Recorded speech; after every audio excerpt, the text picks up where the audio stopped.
Hi again. We're going to look at changes in Gibbs free energy and its connection with equilibrium. I'd like to start by explaining some features in this generic graph below. The horizontal axis shows the partitioning of the reaction between reactant and product.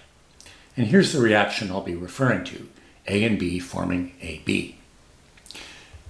On the left-hand side, we would begin with pure reactant, only A and B. And on the right, pure product. We know that somewhere in between the two, in a closed system, we would have an equilibrium mixture, which has both present. I'm going to suggest it lies somewhere around here on my particular graph. The vertical axis shows the reaction quotient. We calculate that by taking the concentration of our product basically over the concentrations of our reactant. We can see on the graph that when we have pure reactant, that would make the amount of product 0. So Q starts at 0 and then grows exponentially as we approach more and more product. Any mixture which lies to the left of the dashed line would have a reaction quotient smaller than the equilibrium constant and would therefore proceed in the forward direction. Simultaneously, those to the right-hand side of the dashed line, they would have a reaction quotient greater than the equilibrium constant, and they would be driven in the reverse direction to help form the equilibrium mixture. This is one of the features of an equilibrium system. It can be reached from either direction, starting with all product or starting with all reactant.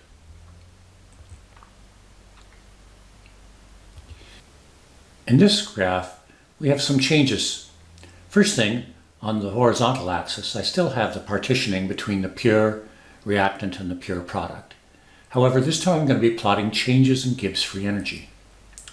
We know that somewhere between our pure reactant and pure product, we have our equilibrium mixture.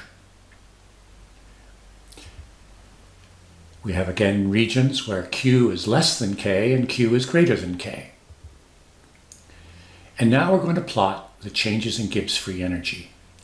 This equation comes from our IB data booklet, and by putting in varying values of Q that represent the pure reactant generating to pure product, I get the following curve.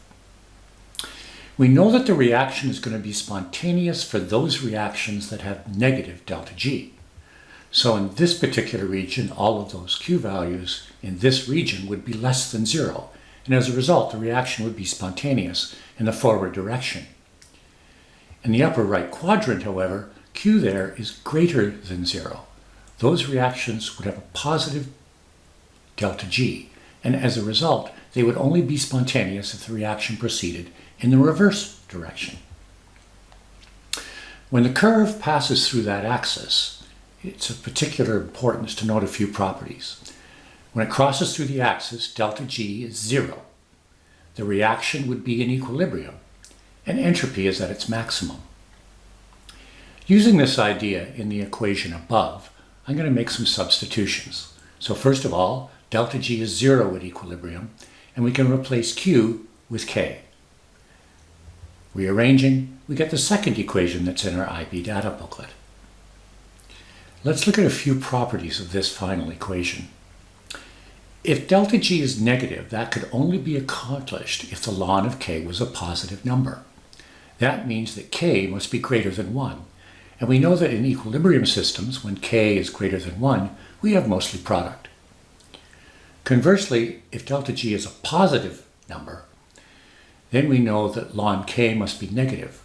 K must be less than 1. And those equilibrium systems exist as mostly reactant. Let's employ this equation. Here we are asked to determine the equilibrium constant for the oxidation of iron at 25 degrees C.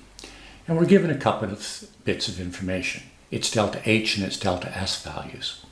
The first thing I'm going to do is find what delta G0 is, using an equation we had from before. Substituting in the values, and making sure that I change everything to joules here because we have a mixture here of kilojoules and joules. And we solve and we get delta G as a negative quantity. This reaction would be spontaneous at 25 degrees Celsius. But we want to find now the equilibrium constant. To do that, I'm going to employ one of our new equations. Taking the answer I previously obtained for what delta G0 is, and using R and the temperature in question, I get the following. Isolating then for the ln of K, that would then mean that e to the 300 is equal to the equilibrium constant. Now when I put that in my calculator, I got an error message, so I had to go to a different source to find out what its value was. It is rather large. So that's why rust is very, very hard to stop. It's quite a spontaneous reaction driven to products. Thanks for watching.